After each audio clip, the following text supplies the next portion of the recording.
What if I told you that the richest man in history didn't earn his fortune by playing fair? That his empire was built on secrecy, manipulation, and ruthless tactics that crushed rivals and reshaped America forever? This is the story of John D. Rockefeller, a man who rose from nothing to become the most powerful oil baron in history, a man hailed as a genius of business, yet condemned as a villain who monopolized an industry, a man whose tactics were so ruthless they forced the U.S. government to invent new laws just to stop him. But here's the twist. Without Rockefeller's ruthless ambition, America might never have become the global superpower it is today. Rockefeller was born in 1839 in upstate New York, the son of a traveling salesman, known to locals as Devil Bill.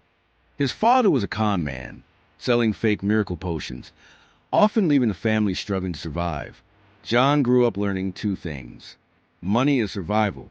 You cannot trust anyone. At just 16, he found work as a bookkeeper.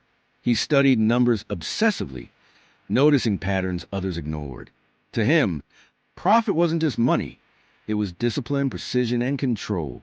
By the time he was 20, he had entered the oil business, a chaotic, dangerous new industry with no rules, no stability, and no giants yet. Rockefeller was about to change that. The 1860s. America was burning oil for lamps, and the demand was exploding. But the industry was chaotic. Wells were unpredictable. Refineries were poorly built, and competition was fierce. Most businessmen treated oil like a gamble. Rockefeller treated it like a science.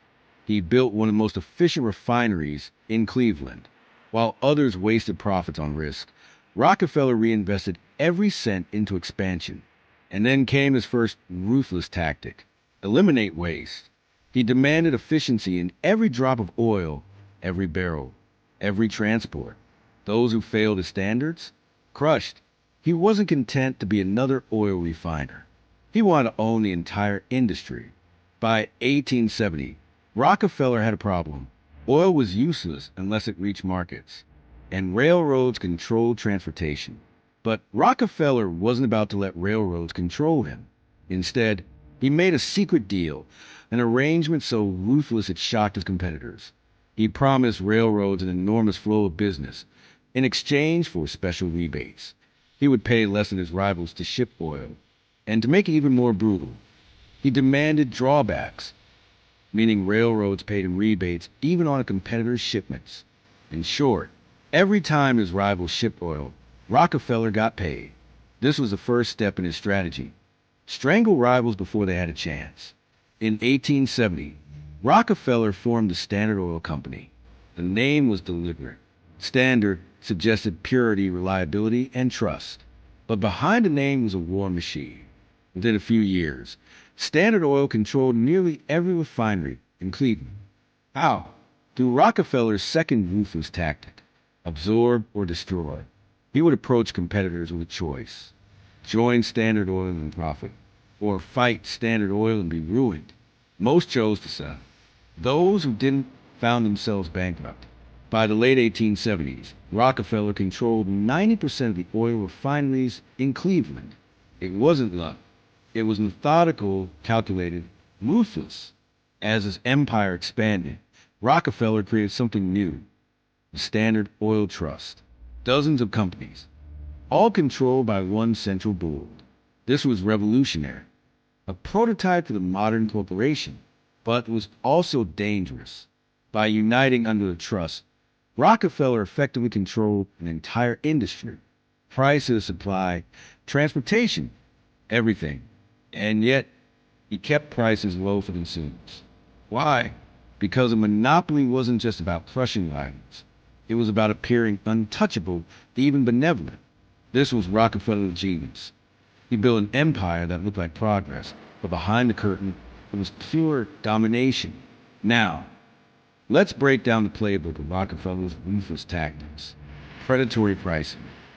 He cut prices so low that competitors bled money. Once they collapsed, Standard Oil raised prices again. Espionage. He planted spies inside rival companies to uncover their weaknesses. Secrecy. Standard Oil operated in shadows, using fake companies and hidden deals. Rivals often didn't realize they were competing against Rockefeller. until it was too late. Vertical integration. He didn't just refine oil. He controlled the barrels, the railroads, the pipelines, and the distribution. From well to lamp, Standard Oil owned all. By politicians, Rockefeller quietly funded candidates, shaping laws in his favor. When the government looked the other way, it was often because Rockefeller had paid for their blindness. Control the narrative. He donated to churches, universities, and charities, polishing his image while hiding the brutality of his tactics. This combination made him unstoppable. Rivals weren't just beaten, they were erased. By the 1880s, Standard Oil was no longer just a company. It was an empire. It controlled 90% of U.S. oil refining. It dictated railroad policies. It influenced Wall Street and even Washington. John D. Rockefeller had become the richest man in the world. His fortune, in today's money, would be over $400 billion. No individual before or since had commanded such dominance over a single industry. But with power came enemies. Journalists began exposing Standard Oil's ruthless tactics. In 1902, reporter Ida Tarbell published a series called The History of the Standard Oil Company. Her father had once been ruined by Rockefeller, and she sought revenge through her pen. Her articles shocked the nation, detailing secret deals, predatory pricing, and political corruption. Public outrage grew. The U.S. government could no longer ignore Rockefeller. In 1911, the Supreme Court ruled Standard Oil an illegal monopoly. The empire was broken into 34 separate companies. But here's the twist. Rockefeller didn't lose. The breakup actually made him richer, because he owned shares in all the new companies.